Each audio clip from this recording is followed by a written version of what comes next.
하나님의 소원을 이루자라는 제목으로 은혜를 나누겠습니다. 우리는 계속해서 믿음과 구원에 대한 우리의 시각을 점검하고 무엇이 성경적인 구원이고 무엇이 성경적인 믿음인지에 대해서 우리가 살펴보고 있습니다. 기존의 우리의 신앙의 선배들은 신앙을 너무 공식화해서 믿었던 경향이 있습니다. 수학 문제 풀듯이 1 더하기 1은 2다 라는 식으로 정답을 정해놓고 그 정답에 신앙을 맞추어가는 그런 신앙생활을 했었던 것 같아요. 그럴 수밖에 없었던 환경은 이해를 합니다.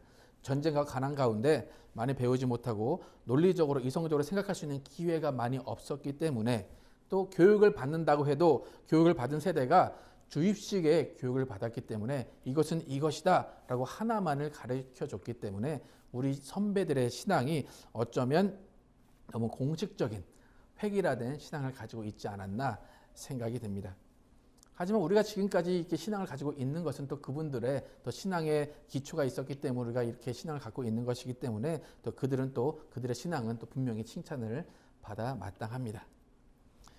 그런데 이제 우리가 살고 있는 이 시대, 이성적으로 생각할 수 있는 시대이고 논리적으로 생각할 수 있는 시대, 또 교육을 받은 시대임에도 불구하고 기존의 신앙의 전통을 답습하거나 그냥 생각하지 않고 무턱대고 믿으라 하는 것을 그냥 믿는 그런 신앙을 가지고 있다면 우리는 그냥 구태의연한 그런 신앙이 지속되는 그 상황을 안타깝게 여길 수밖에 없을 것입니다. 신앙은 절대로 공식이 아닙니다. 절대로 획일화가 될 수가 없습니다. 이제 불과 몇 개월 전에 뉴스에 나온 내용인데 외국 공항이나 여행지에 가면 이 사람들이 한국 사람인지 아닌지 다 알 수가 있다고 합니다. 구별하는 방법이 간단하대요. 어떤 방법이냐면 산이 있는 지역이 아닌데 그냥 박물관이고 그냥 어디 유명한 그냥 공원인데 많은 사람들이 등산복을 입고 있는 그 단체를 보면 아, 저 사람들이 한국에서 왔구나. 외국인들도 다 안다고 합니다. 그리고 이제 공항에서 이제 그 사람들 인터뷰를 했어요. 왜 이렇게 다 같이 등산복을 입고 비행기를 타십니까? 했더니 그거 입은 모습을 서로 보면서 아, 색깔이 좋지 않냐고, 색깔이 화려해서 이렇게 입는다고 하면서 아, 우리는 길 잃어버려도 다 찾을 수 있어요 라고 하면서 서로가 서로를 칭찬하면서 참 옷이 이쁘다고 이제 그렇게 인터뷰하면서 웃는 모습을 봤습니다.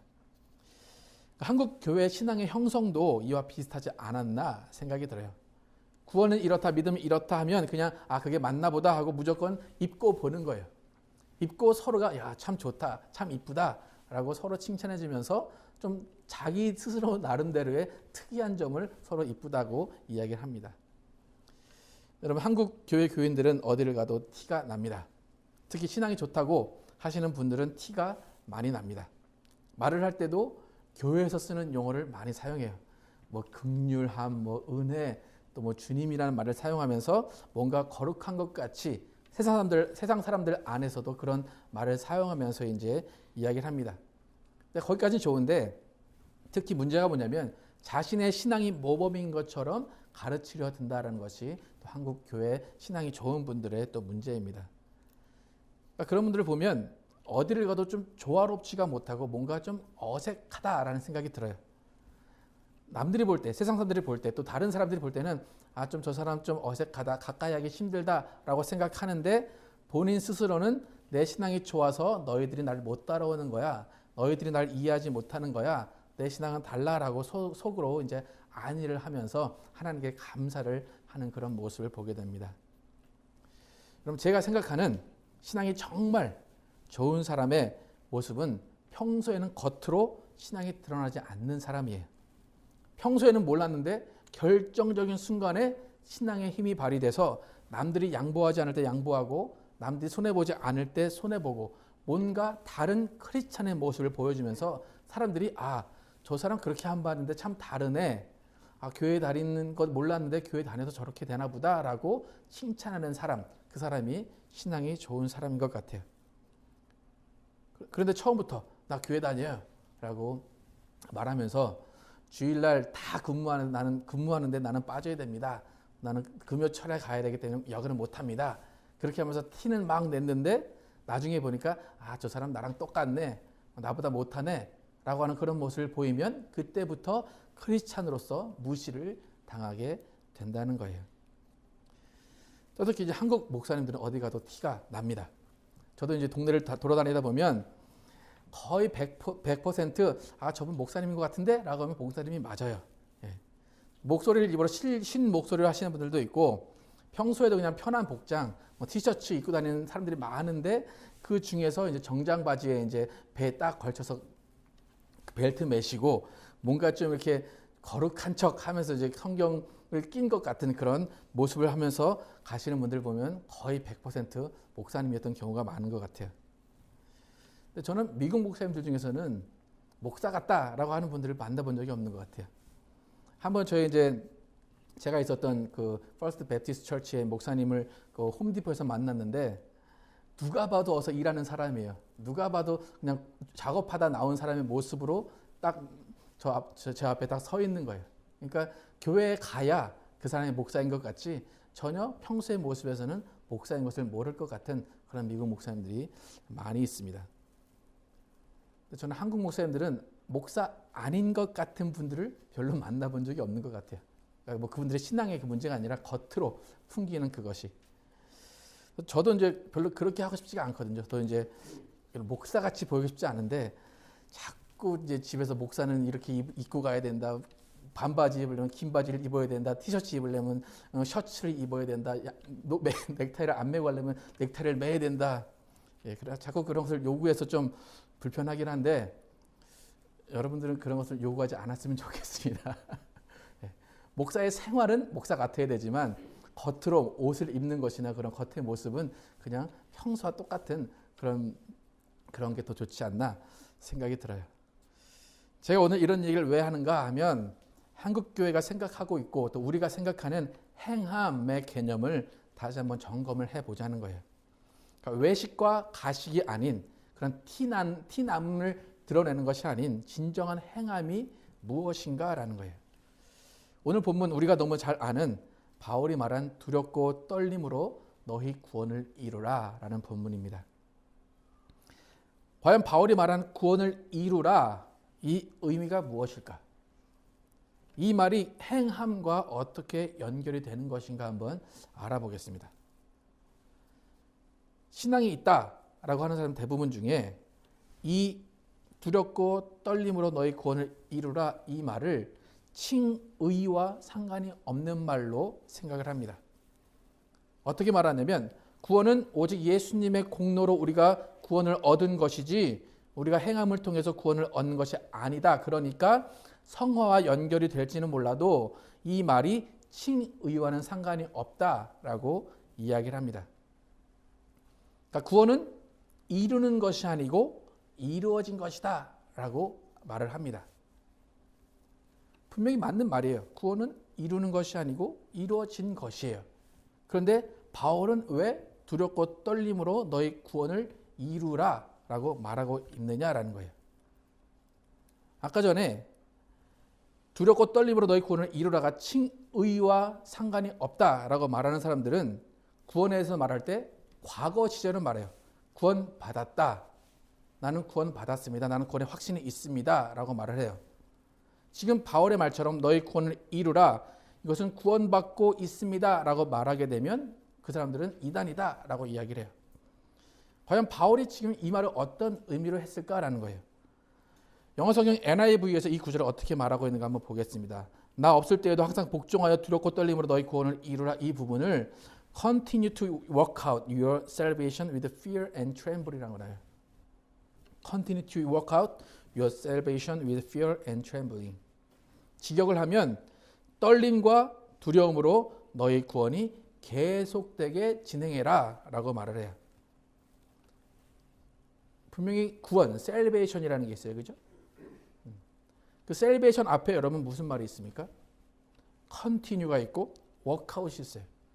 continue도 진행의 의미이고 workout도 진행의 의미다라는 거예요.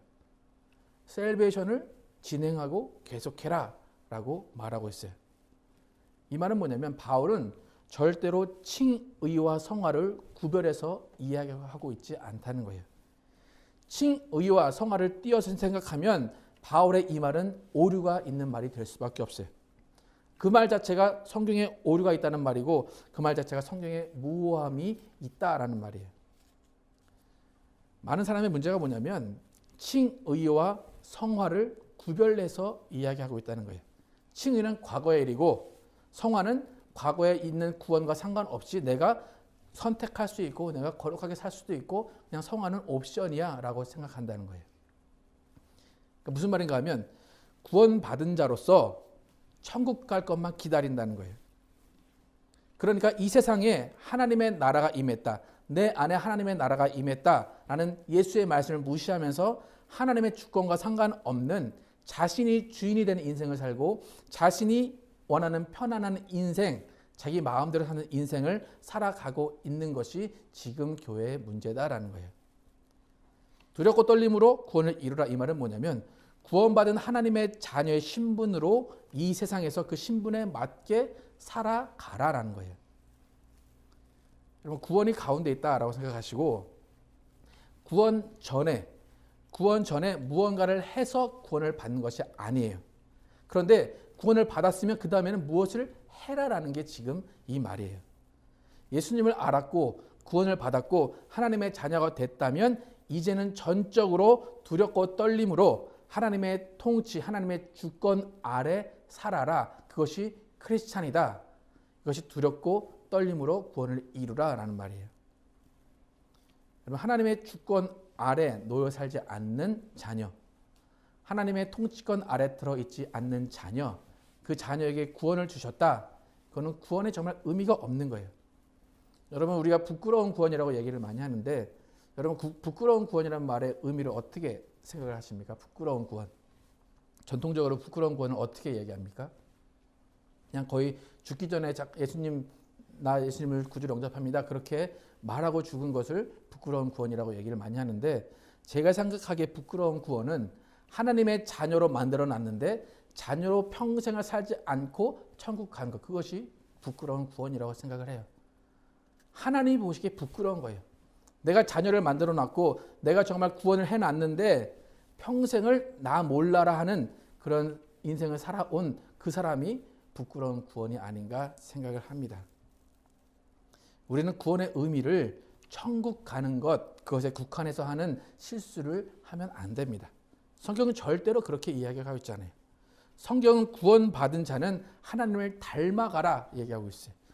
예수님과 함께 십자가를 지라라고 말하고 있어요. 십자가를 진다라는 것이 여러분 무슨 의미입니까? 십자가를 지라. 십자가를 지는 것 여러분 어떤 의미로 생각하십니까? 십자가를 지면 바로 죽어야 된다. 아니면 순교를 당해야 된다. 그렇게 생각을 하십니까? 십자가를 진다는 것은 뭐냐면 하나님의 자녀로서 성장해 간다라는 거예요. 하나님의 자녀로 새롭게 태어났어요. 그러면 어린 아이예요. 어린 아이에서 청년으로 자라고 청년에서 어른으로 자라는 그 과정을 지나가는 것이 십자가를 지고 간다라는 거예요. 하나님은 우리를 구원하셨을 때, 칭의를 주셨을 때 이미 하나님의 자녀로 살 수 있는 DNA를 주셨다라는 거예요. 하나님의 성품을 부어주셨어요. 그런 다음에 하나님께서 기대하시는 건 뭐냐면 내가 너에게 준 성품, 내가 너에게 준 그 DNA대로 너는 자라나라. 그것이 내가 원하는 뜻이다라고 하나님은 이야기하신다라는 거예요. 그러니까 우리의 신앙은 자라나는 거예요. 믿음이 자라나는 것이 아니라 신앙의 성품이 자라나는 것이고 하나님의 성품을 닮아가는 것이라는 거예요. 그래서 칭의에는 죄사함과 의롭게 됨과 거룩하게 되는 성화, 이 모든 것이 다 포함이 되어 있다고 봐야지만 우리가 거룩한 삶을 통해서 세상에 하나님을 드러낼 수 있다는 거예요. 그러니까 바울이 지금 말한 두렵고 떨림으로 구원을 이루라 이 말은 칭의 다음에 성화의 단계를 너희가 거쳐라. 그냥 띄어서 이야기한 것이 아니라 함께 너희는 그 안에 있어야 된다라고 말했다라는 거예요. 이것이 하나님의 구원 방식이에요. 여러분 어떤 아버지가 자녀를 세상에 딱 낳아놨습니다. 그런데 키워주진 않고 그냥 나 몰라라 해요. 그럼 세상을 그 아버지를 뭐라고 합니까? 인면수심이라고 해요. 얼굴은 사람인데 마음이나 다른 것은 동물이다라는 거예요. 여러분 하나님이 우리를 자녀 삼아 주셨어요. 그런 다음에 니네가 거룩하게 살든 니네가 나를 따라 살든 예수와 십자가를 함께 지든 난 상관없어. 난 너희를 구원한 걸로 만족이야. 난 너희를 자녀 삼은 걸로 만족이야. 라고 한다면 하나님을 인면수심의 아버지로 만든다라는 거예요. 하나님이 우리를 자녀 삼으셨다면 그 다음 하나님께서 원하시는 그 모습을 하나님은 보셔야 된다라는 거예요. 자녀로 성장하는 모습을 보시고 하나님은 우리를 위해서 그것을 다 키워주셔야 된다라는 거예요. 많은 기독교인들이 대부분 칭의에서 멈춰버리는데 문제가 있어요. 칭의 받고 나는 천국 갈 거니까 나는 상관없어. 나는 내 인생을 살 거야. 라고 말한다는 거예요. 그러니까 내 열심으로 내가 주인된 인생을 살아도 나는 천국 갈 거야. 그렇게 교회 안에서 말하는 사람들이 많이 있다라는 거예요. 그러니까 여러분이 만약에 나 구원받았어 라고 하고 나는 하나님이 원하시는 삶을 살아야 되지만 그렇게 안 해도 돼 라고 한다면 하나님은 여러분에 대해서 실망하실 것이다 라는 거예요. 이 사람은 하나님의 입장은 전혀 고려하지 않고 자신이 그냥 구원받은 것만 안다라는 거예요. 나 구원받았으니까 하나님은 상관없습니다. 그거예요. 근데 하나님은 아니야. 내가 너를 자녀 삼았으니까 난 너를 잘 키워야 돼. 네가 성장하는 모습을 세상에 보여줘야 돼. 그런데 나는 괜찮습니다. 난 성장 안 해도 됩니다. 라는 거예요. 하나님이 여러분에게 가지고 계신 소원은 여러분이 성장하는 거예요. 여러분이 성장해서 빛으로 세상에 그 모습을 보여주는 것, 그것이 하나님이 원하시는 소원이다라는 거예요. 여러분, 구원해 주신 분이 있다라는 것은 그 구원해 주신 분을 생각하며 살아라라는 거예요. 구원해 주신 분이 세상으로부터 욕을 먹게 하지 않아야 된다라는 거예요. 여러분, 하나님께서는 우리를 무조건적으로 구원을 해 주셨어요. 그죠? 무조건적으로 하나님의 자녀 삼아 주셨어요. 그런데 그런 분이 우리에게 소원을 가지고 계시다라고 오늘 본문 13절에서 15절은 말해요. 너희 안에서 행하시는 이는 하나님이시니 자기의 기쁘신 뜻을 위하여 너희에게 소원을 두고 행하게 하시나니 모든 일을 원망과 시비가 없이 하라. 이는 너희가 흠이 없고 순전하여 어그러지고 거스르는 세대 가운데서 하나님의 흠 없는 자녀로 세상에서 그들 가운데 빛들로 나타내며. 하나님의 소원이 뭡니까? 너희가 어그러지고 거스르는 세대 가운데서 하나님의 흠 없는 자녀로 세상에서, 교회가 아니라 세상에서 그들 가운데 빛으로 나타내라. 그것이 하나님의 소원이에요. 새로운 피조물로 태어나게 하셨다면 그 이후로는 하나님이 원하시는 것은 하나님의 나라 백성으로 맞는 라이프 스타일을 세상에 보여줘라. 빛의 사람의 스타일을 보여줘라 라는 거예요. 여러분, 하나님이 이런 소원을 가지고 계십니다. 여러분 한번 생각을 해보세요. 하나님의 이 소원 지금 잘 이루어지고 있습니까? 여러분 주위의 사람들을 보세요. 하나님의 소원, 너희가 어그러지고 거스르는 이 세대에 빛으로 살아라. 이 소원이 잘 이루어지고 있습니까? 여러분을 보세요. 하나님의 소원이 지금 잘 이루어지고 있는가? 한번 생각을 해보세요. 요즘에 읽고 있는 책 중에 탈보신학교 교수 닐 앤더슨이라는 교수가 쓴 책이 있는데 내가 누구인지 알았습니다 라는 책이 있어요. 그 책에 보면 목표와 소원을 정의를 해놨어요. 어떻게 정의해놨냐면 목표는 개인적인 것이어서 그건 이루어진다는 거예요. 근데 소원은 이루어지기 힘들다는 거예요. 왜 그러냐면 그 소원에는 다른 사람이 포함이 되어 있다는 거예요. 그래서 내가 목표를 세운 것은 개인적인 거예요. 그래서 개인적으로 목표를 세우고 그것을 내가 이루면 그것은 이루어지는데 소원은 내가 이루려고 해도 다른 사람이 그것을 행해주지 않고 다른 사람이 그것을 변화시켜주지 않으면 다른 사람이 바뀌지 않으면 그 사람을 내가 조절할 수 없고 조정할 수 없기 때문에 그 소원은 이루어지기 힘들다라는 거예요. 하나님께서 우리를 새로운 피조물로 태어나게 하신 그것은 하나님의 목표였어요. 그래서 우리를 하나님께서 새로운 피조물로 만들어 주셨어요. 조건 없이.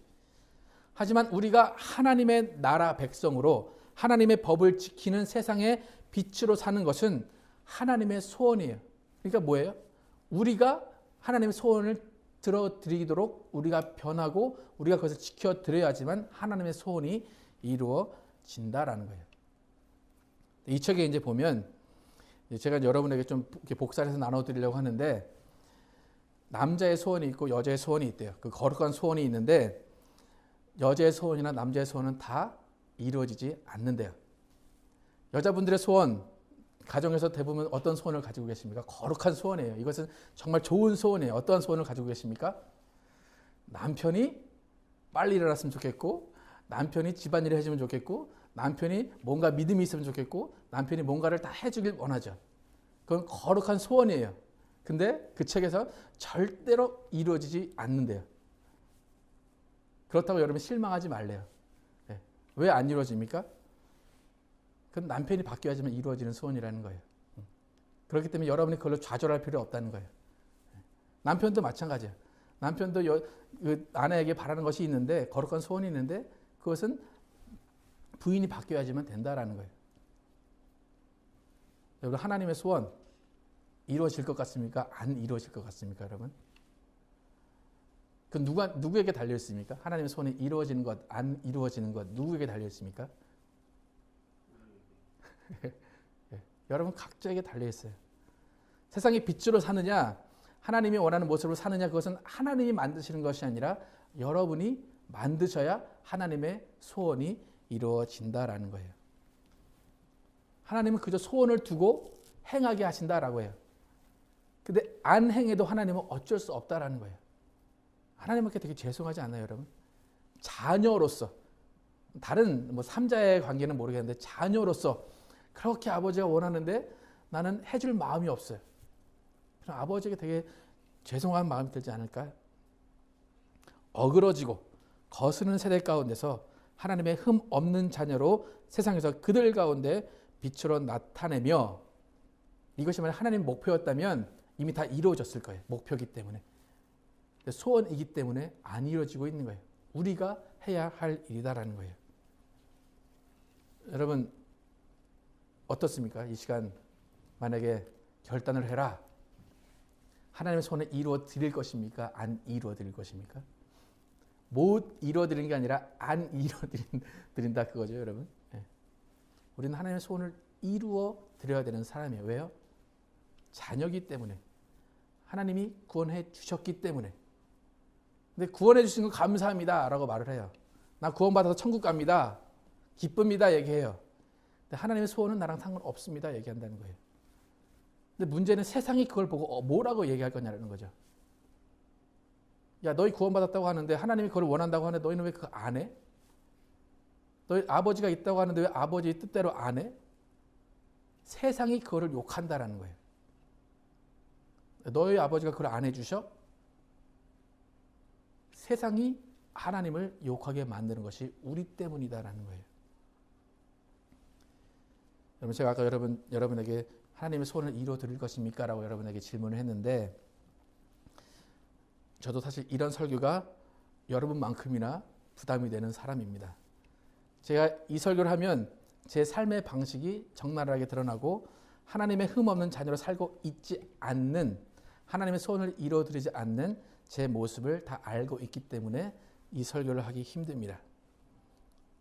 제 와이프 저기 앉아있는데 지금 속으로 저거 입만 살아가지고 저렇게 이야기하고 있는, 분명히 얘기할 겁니다. 오늘 저녁에 가면 또 뭐 그런 설교를 그렇게 살지도 않는데 너는 그렇게 사냐? 분명히 그런 얘기를 할 거예요. 그죠? 그래서 제가 이거를 안 하려고 그래요. 설교 안 하려고 했어요. 정말로. 그런데 하나님의 소원을 이루라 라고 하고 있는데, 하나님의 소원을 이루기 위해서는 내가 바뀌어야 되기 때문에, 내가 목표를 설정하고 나의 성품을 바꾸고 나의 생활 방식을 바꿔야 돼야 하나님의 소원이 이루어지기 때문에 이 설교를 해야 되겠구나. 그리고 앞으로 나는 이제 바뀌는 삶을 살 수밖에 없구나. 이렇게 앞에서 공표했기 때문에 지금 막 고개를 막 끄덕이는데 어제도 이제 집에서 들어오는데 이제 차가 세워지는 걸 봤어요. 그래가지고 집에 들어오는데 노크 안 하고 문을 딱 열어줬어요. 그랬더니 웬일이냐고. 그래서 나는 항상 당신이 오는 걸 기다립니다. 이제 그랬더니 표현을 하라고, 말로 표현하지 행동을 표현을 하라고 이제 그렇게 얘기를 하더라고요. 그래서 제가 이런 얘기를 했으니까 제 목표를 설정하는 거예요. 소원은 몰라요. 소원은 제가 아내에게 바라는 소원이 있지만 그 소원이 이루어질지 모르는데 제 목표를 정하는 거예요. 내 성품이 변하고 내 생활 방식이 변하고 내 사고 방식이 변하면 그렇게 되면 하나님이 원하시는 소원이 이루어지지 않을까라고 제 목표를 정하는 거예요. 로마서 7장 21절의 이후에 보면 그러므로 내가 한 법을 깨달았노니 곧 선을 행하기 원하는 나에게 악이 함께 있는 것이로다. 내 속사람으로는 하나님의 법을 즐거워하되 내 지체 속에서 한 다른 법이 내 마음의 법과 싸워 내 지체 속에 있는 죄의 법 아래로 나를 사로잡아 오는 것을 보는도다. 하나님은 우리를 이미 새 사람으로 바꿔주셨어요.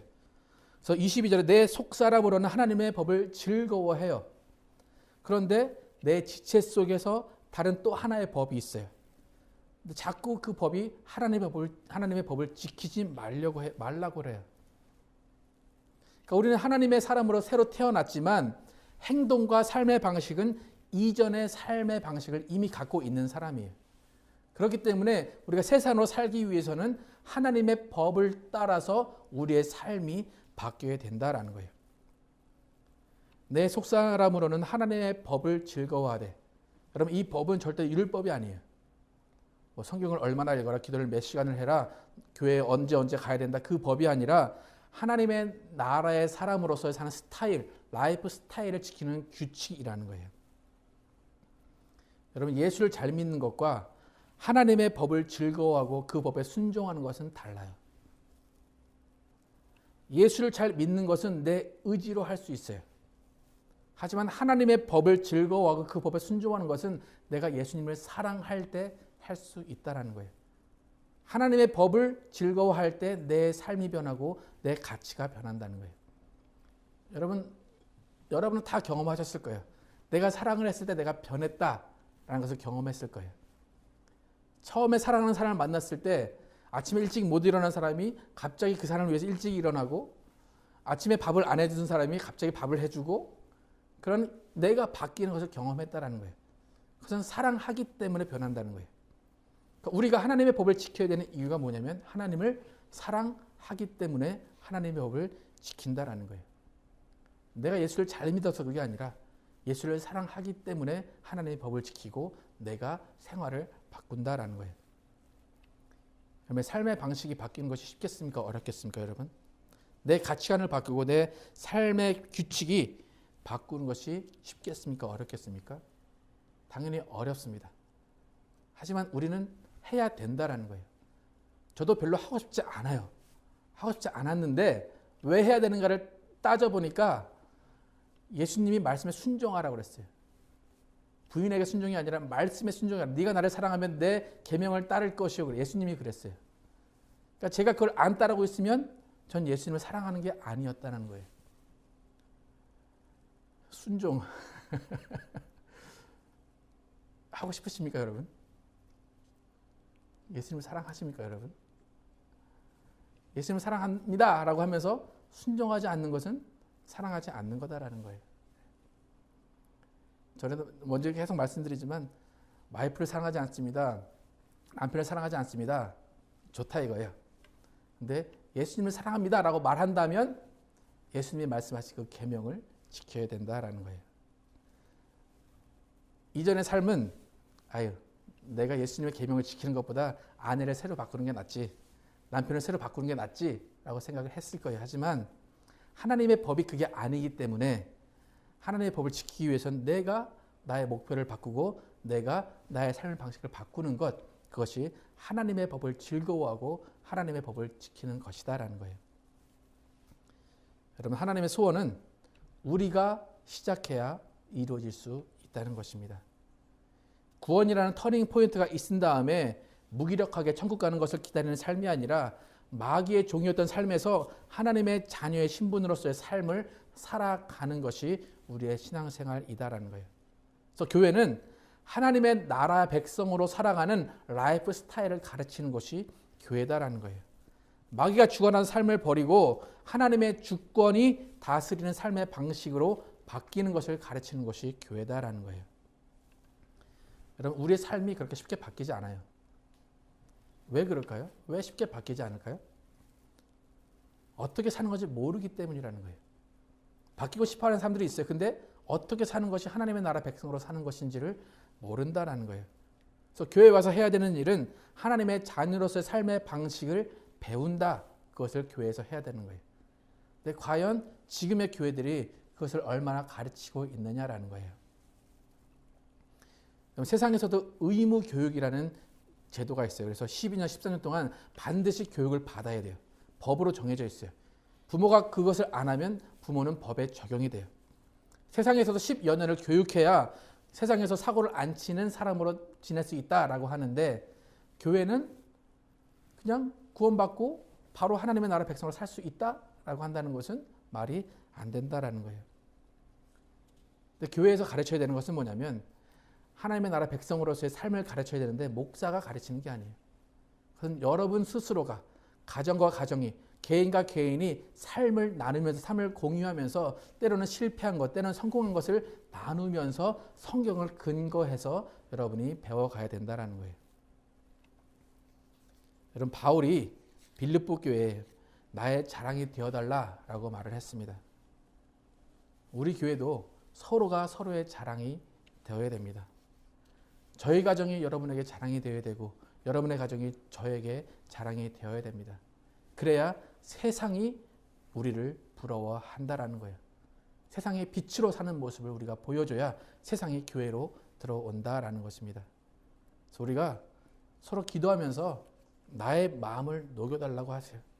가정에서의 나의 성품이 바뀌고 가정에서의 하나님의 법이 주관하는 가정이 되게 해달라고 여러분 기도하시기 바랍니다.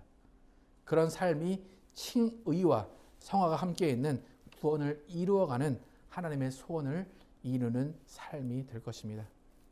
우리는 절대로 구원을 과거로 생각하고 자신이 주관하는 삶을 사는 것이 아니라 구원받은 자녀로서 하나님의 주권 아래 거하고 하나님의 통치 안에 거하면서 두렵고 떨림으로 나 자신을 바꿔가고 정말 하나님의 소원을 이루어드리는 여러분과 제가 되기를 예수 이름으로 축원합니다. 기도하시겠습니다.